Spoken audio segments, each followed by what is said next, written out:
Caste away এই movie চাক নল্যান্ডের জীবনের এক সত্যি কাহিনী, যে একটি আইল্যান্ডে ফেঁসে যায় আর ওখানে ও 4 বছর ছিল।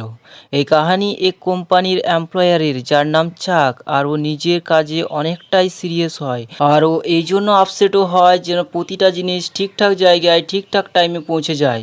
আর এই জন্য ও আলাদা আলাদা কান্ট্রি ভিজিট করে যেখানে ওদের ব্রাঞ্চেস আছে, আর ওখানে ওদের যে এমপ্লয়ার আছে ওদেরকে মোটিভেট করে টাইমের ভ্যালুর ব্যাপারে। আর সঙ্গে ও একটি মেয়েকে ভালোবাসে যার নাম ক্যালি, আর ক্যালি ও চাককে অনেক ভালোবাসে, আর এরা দুজন অনেক সময় ধরে রিলেশনশিপে আছে। আর এরা এখন বিয়ে করতে চায়, কিন্তু চাক অনেক বিজি থাকে, দেশ ঘুরতে হয়, যার জন্য এরা বিয়ে করতে পারেনি। আর এখন খ্রিস্টমাস আসে, কিন্তু চাককে মালয়েশিয়া যেতে হবে, কেননা কোম্পানির ও যেখানে কাজ করে ওখানে অনেক জরুরি কাজ আছে। ক্যালি বলে, তাহলে খ্রিস্টমাসের কি হবে? চাক বলে, যাই হয়ে যাক, আমি নিউ ইয়ারের আগে চলে আসবো। আর এইভাবে ও ক্যালিকে মানিয়ে নেয়। চাক যাওয়ার আগে ক্যালিকে এক খ্রিস্টমাসের গিফট দেয়, আর ক্যালি ও চাককে ঘড়ি গিফট করে, আর ওর মধ্যে ক্যালির ফটো ছিল। এরপর চাক মালয়েশিয়ার জন্য বেরিয়ে যায়, আর যখন ওদের প্ল্যান প্যাসিফিক মহাসাগরের উপর দিয়ে উড়ে যায়, তখনই ওখানেও খুব জোরে তুফান আসে, আর ওই তুফানে ওদের প্ল্যান ক্র্যাশ হয়ে যায়, আর ওই প্ল্যান প্যাসিফিক সাগরে ডুবে যায়। ডুবার পর প্ল্যানে যারা ছিল তাদের মধ্যে একজনই বাঁচে, আর এ হলো চাক। চাক এক এয়ারবোর্ডের উপর বসে যায়, আর ওই তুফান ওকে সমুদ্রের সঙ্গে ভাসিয়ে নিয়ে যায়। আর যখন সকালে ওর হোঁশ আসে, ও দেখে ও এক আইল্যান্ডের তীরে আছে, আর ও আইল্যান্ডের চারপাশে দেখতে থাকে, কিন্তু ওখানে দূর দূর পর্যন্ত কাউকে দেখতে পায়নি। আর জোরে জোরে আওয়াজ দিতে থাকে, কিন্তু ওতে কোনো লাভ হয়নি। ও ওই সমুদ্রের তীরের ওপর বড় বড় করে হেল্প লিখে দেয়, যাতে ওপর থেকে যদি কোনো প্ল্যান উড়ে যায় তাহলে যদি ওদের নজরে পড়ে। এরপর রাত হয়ে যায়, আর চাক শুয়ে যায়। আর যখন ও সকালে ওঠে, ও দেখে যেখানে হেল্প লেখা ছিল সমুদ্রের ঢেউয়ে সেটা মুছে গেছে। এরপরও গাছের বড় বড় টুকরো দিয়ে ও আবার হেল্প লিখে দেয়, কেননা ও জানে এখানে কেউ না কেউ অবশ্যই আসবে, আর যদি আসে তাহলে এরা ওটাকে দেখে বুঝতে পারবে যে ওখানে কারো না কারো হেল্পের দরকার আছে, আর এতে চাক এর হেল্প করতে পারে। এরপর চাক দেখে ওই কোম্পানির জাহাজ যেটা তুফানে ডুবে গিয়েছিল, ওখান থেকে কিছু পেটি ভেসে আসে। আর যখন চাক খুলে খুলে দেখে তো ওখানে কোনো খাবার ছিল না, আর ও আওয়াজ শুনতে পায়। যখন ও চারদিকে দেখে তো কাউকে দেখতে পায় না। আর তখনই ওপর থেকে একটা নারকেল পড়ে, আর ও বুঝে যায় এই আওয়াজ নারকেল পড়ার ছিল। আর এখন চাকের জলের দরকার, কিন্তু এই সমুদ্রের জল ও খেতে পারবে না, আর ওর কাছে জলের জন্য একটাই অপশন আছে, আর এটা হলো নারকেল জল। ও অনেকগুলো নারকেল পাড়ে, কিন্তু এই নারকেল ফাটানো এত সোজা নয়, এতে চাককে অনেক চেষ্টা করতে হয়। এরপরও একটি নারকেলকে ফাটিয়ে ওর মধ্যে কানা করে জল বের করানো শিখে যায়। আর এখানে চাকের 2 দিন হয়ে যায়, আর ও জলের মধ্যে যখন চলে তখন জলের নিচে নুড়ি, আর ওর পায়ে জুতো না থাকার জন্য অনেক কষ্ট হয়, আর পা থেকে অনেক রক্ত বেরোয়। এরপর চাক নিজের প্যান্টকে অর্ধেক ছিঁড়ে আর ও পায়ে বেঁধে নেয়, কেননা ও এক পাহাড়ের চটি দেখতে পায়, আর ও ঠিক করে ও ওই চটি পর্যন্ত যাবে, আর ও চারপাশটা দেখতে চায় আসলে ও কোথায় আছে। আর ও যখন পাহাড়ের চটি পর্যন্ত পৌঁছায় তখন ওকে সমুদ্রের মধ্যে কাউকে দেখা যায়, আর ও জলদি নিচে নেমে আসে আর ওর কাছে চলে যায়। তখন ও দেখে ওই প্ল্যানের এক পাইলটের ডেড বডি। এটা দেখে ও অনেক দুঃখী হয়, আর ও ওই ডেড বডিকে মাটির নিচে সমাধি দিয়ে দেয়। সমাধি দেওয়ার আগে ও ওর জুতো আর একটি টর্চ নিজের কাছে রেখে দেয়, কেননা এই দুটো জিনিস খুবই দরকার, যা চাকের কাছে ছিল না। আর এখন এই বিচের ওপর চাকের অনেক দিন হয়ে যায়, আর এখন ও একলা, কিন্তু ধীরে ধীরে ও ওই বিচের মধ্যে থাকা শিখে যায়। ও এটাও শিখে যায় পাতার মধ্যে যে শিশিরের জল জমা হয় ওটাকে নারকেলের মধ্যে কেমন ঢালতে হয়। সঙ্গে খিদা মেটানোর জন্য ও মাছ ধরাও শিখে। ও একটা ছুঁচলো কাঠের টুকরো দিয়ে মাছকে ধরার চেষ্টা করে, কিন্তু এতে ওর কোনো লাভ হয়নি, এতে ও অসফল থাকে। আর একদিন রাতে ও সমুদ্রের মধ্যে একটি শিপ দেখতে পায়, আর এটা দেখে ও জোরে জোরে চিল্লাতে থাকে আর অনেক এক্সাইটেড হয়ে যায়, কিন্তু এত দূর পর্যন্ত আওয়াজ পৌঁছানো অসম্ভব ছিল। আর ও টর্চ জেলে ওদের ইশারা করার চেষ্টা করে, কিন্তু এত দূর থেকেও টর্চের আলোকে দেখাও অসম্ভব। আর পরের দিন সকালে চাক ঠিক করে যে ওর কাছে যে এয়ারবোর্ড ছিল যেটাতে ও এখানে ভেসে এসেছিল, ওই এয়ারবোর্ডে করে ও এখান থেকে বেরিয়ে যাবে, কেননা ও জেনে গেছে যে এখানে আর কেউ নেই আর কেউ আসবেও না। আর যখনই ও এখান থেকে যেতে থাকে তখন বড় বড় ঢেউ ওকে আগে যেতে দেয় না, বরং ভাসিয়ে নিয়ে ওকে সমুদ্রের বিচের ওপর নিয়ে আসে। আর এই সময় ওর পায়ে চোট লাগে ও অনেক রক্ত বের হয়। চাক এরপর বিচের ওপর এসে যায়। আর একদিন রাতে বৃষ্টি শুরু হয়ে যায় আর ও একটি পাহাড়ের গুলিতে এসে টর্চ জ্বালিয়ে ঘুমিয়ে যায়। আর যখন ও ওঠে দেখে টর্চের পাওয়ার শেষ হয়ে গেছে, এখন ওর কাছে আলোর জন্য কিছুই নেই। আর ও জানে না কিভাবে আগুন জ্বালাতে হয়। আর ও ওই বক্সের কাছে যায় যেগুলো জলে ভেসে এখানে এসেছে। ওখানে ও অনেক জিনিস পায়, কিন্তু কাজের একটা বা দুটো জিনিসই ছিল। ও এক জোড়া স্কেটিং এর জুতো পায় যার নিচে প্লেট লাগানো ছিল। আর এখন ওর কাছে চাকুর মতো কোনো জিনিস আছে যেটা দিয়ে ও নারকেলকে সহজে কাটতে পারবে আর যে কোনো জিনিসকে ও সাপা করতে পারবে। এরপর ও একটি কাঠের টুকরোকে সাপা করে আর ওটাকে ছুঁচলো করে, মাছ আর ক্যাঁকড়া ধরার চেষ্টা করে।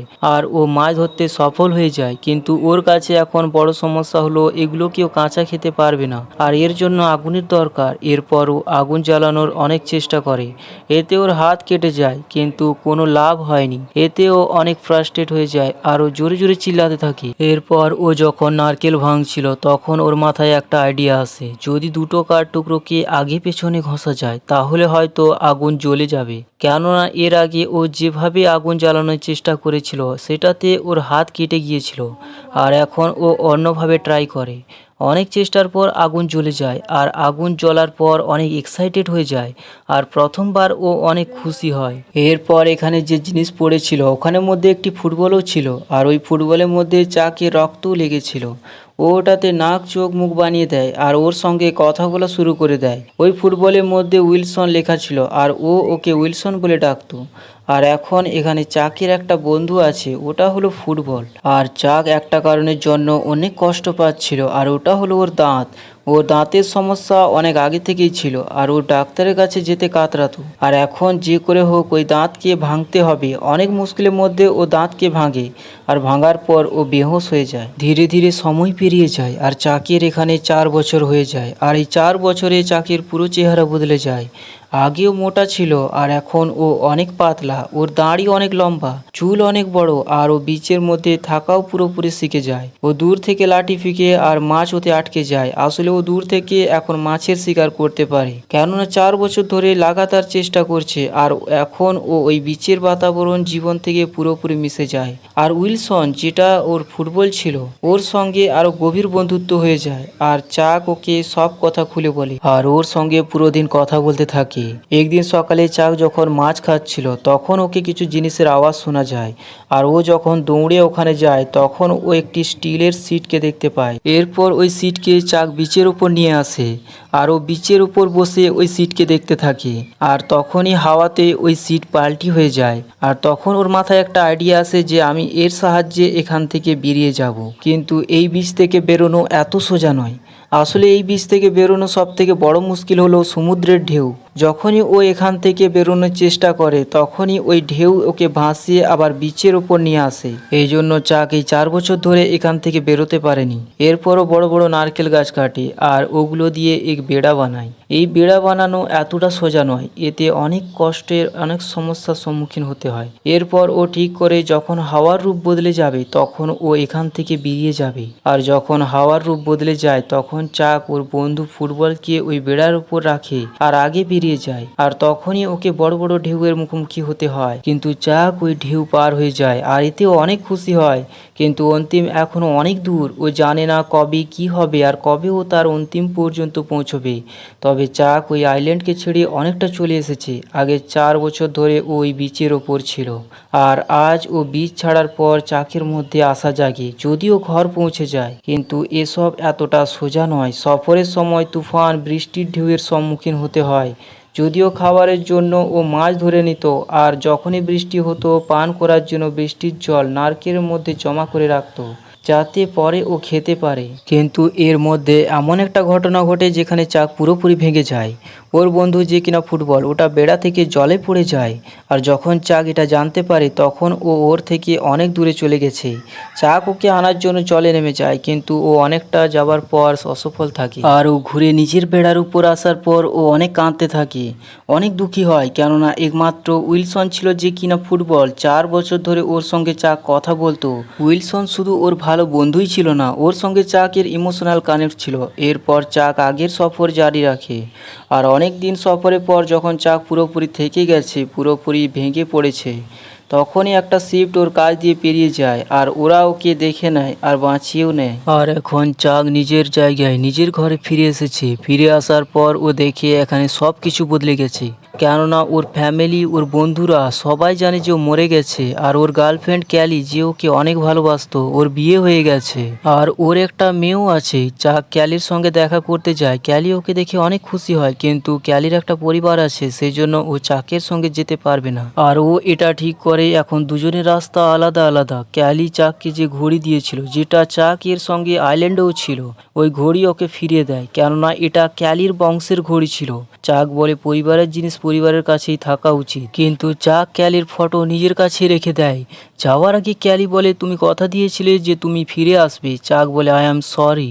যাওয়ার আগে ক্যালি চাকের গলায় লেগে যায়, কেননা ও আজও চাককে অনেক ভালোবাসে, কিন্তু ও এখন নিজের পরিবারকে ছাড়তে পারবে না। আর চাকও চায় না যে ক্যালি ওর পরিবারকে ছেড়ে আমার সঙ্গে আসুক। ক্যালির কাছে চাকের একটা গাড়ি ছিল, যেখানে চাকের অনেক ভাবনা জড়িয়ে আছে। ক্যালি ওই গাড়ি চাককে ফিরিয়ে দেয় আর চাক ওটাতে বসে এখান থেকে বেরিয়ে যায়। কিন্তু চাক যখনই অনেকটা দূরে চলে যায়, ওর যাওয়াতেই ক্যালির অনেক দুঃখ হয়, মনে হয় ওর কাছ থেকে কিছু হাতছাড়া হয়ে যাচ্ছে।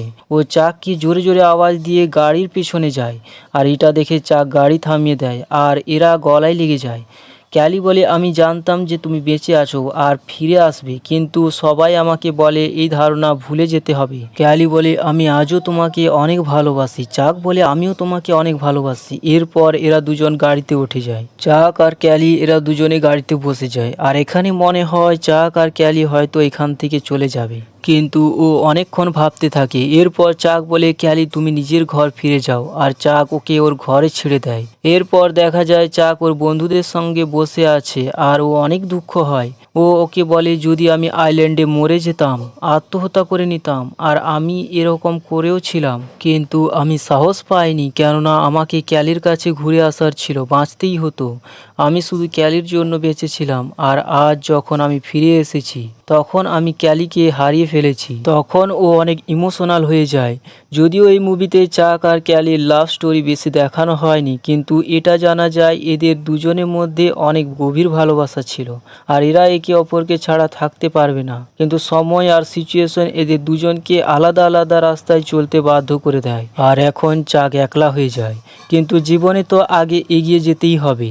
আর শেষে এটা দেখানো হয় যে চাকের কাছে আজও একটা প্যাকেজ আছে, যেটা ও আইল্যান্ড থেকে বাঁচিয়ে এনেছিল। যখন ওর জাহাজ ডুবেছিল, তখন অনেক প্যাকেজ নদীর কিনারায় এসেছিল, আর ওগুলোর মধ্যে ওই প্যাকেজ আজও ওর কাছে আছে, যেটার ওপর উইলসন লেখা আছে। আসলে এটা ওখানের মধ্যে লাস্ট প্যাকেজ ছিল, যেটা ও খোলেনি। আর ও এটা ভেবেছিল যে যদি আমি কোনোদিন ঘর ফিরে যাই, তাহলে এই প্যাকেজটা আমি অবশ্যই ডেলিভারি করব, কেননা ও ওর কাজের প্রতি অনেকটা দায়িত্বশীল ছিল। আর যখন ও ওই প্যাকেজকে ফিরিয়ে দিতে আসে, তখন ঘরে কেউ ছিল না। ওই প্যাকেজকে দরজার উপর রেখে দেয় আর ওর ওপর একটা নোট লিখে দেয়, this package save my life, thank you Chuck Noland. আর ওখান থেকে ও চলে যায়। আর এরপর দেখা যায় ও এক টার্ন রাস্তার ওপর দাঁড়িয়ে আছে, যেখানে ও কনফিউজড হয় যে কোথায় যাবে। আর ও ম্যাপ দেখতে থাকে। তখনই একটি মেয়ে গাড়িতে আসে। চাককে বলে, মনে হয় তুমি হারিয়ে গেছো। চাক বলে, সত্যি? ও বলে, তুমি কোথায় যাবে? চাক বলে, আমি এটাই ভাবছিলাম। এরপর ওই মেয়েটি ওকে রাস্তা বলে দেয়, কোন রাস্তা কোথায় গেছে। তারপর ও ওখান থেকে চলে যায়। আর ওর গাড়ির পেছনে ওই উইংস আছে, যেটা ওই প্যাকেজের মধ্যে ছিল। আর ও ওই দিকে যায় যেদিকে চাক পার্সেল ডেলিভারি করে এসেছে। আর এরপর চাক ওই গাড়িকে যেতে দাঁড়িয়ে দাঁড়িয়ে দেখতে থাকে আর স্মাইল করে। আসলে এটা ওই মেয়েটি ছিল যার ঘরে চাক এক্ষুনি পার্সেল গিয়ে ড্রপ করে এসেছে। আর যখন মুভি শুরু হয় তখন শুরুতে এই ঘরকে দেখানো হয় যার ওপর লেখা ছিল ডিক বেটিনা, কিন্তু চাক যখন 4 বছর পর ওখানে যায় ওর ওপর ডিক লেখা ছিল না, শুধু বেটিনা লেখা ছিল। এর মানে এই মেয়েটিও নিজের পার্টনারকে হারিয়ে ফেলেছে যেমন চাক হারিয়েছে, আর এখন এরা দুজনেই একলা। হতে পারে আগে গিয়ে এরা নিজেদের জীবনকে কন্টিনিউ শুরু করতে পারে। এই জন্য চাক প্রথমে চারদিকে রাস্তা দেখে, এরপর ওই দিকে দেখে যেদিকে ওই মেয়েটি গেছে, আর ওর চোখে আশা আর চেহারায় স্মাইল আসে। আর এর সঙ্গে এই ফিল্ম এখানেই শেষ হয়ে যায়। এই মুভি 2000 সালে রিলিজ হয়েছিল আর এর IMDb রেটিং 7.8 আউট অফ 10। আশা করি এই কাহিনী আপনাদের পছন্দ হয়ে থাকবে।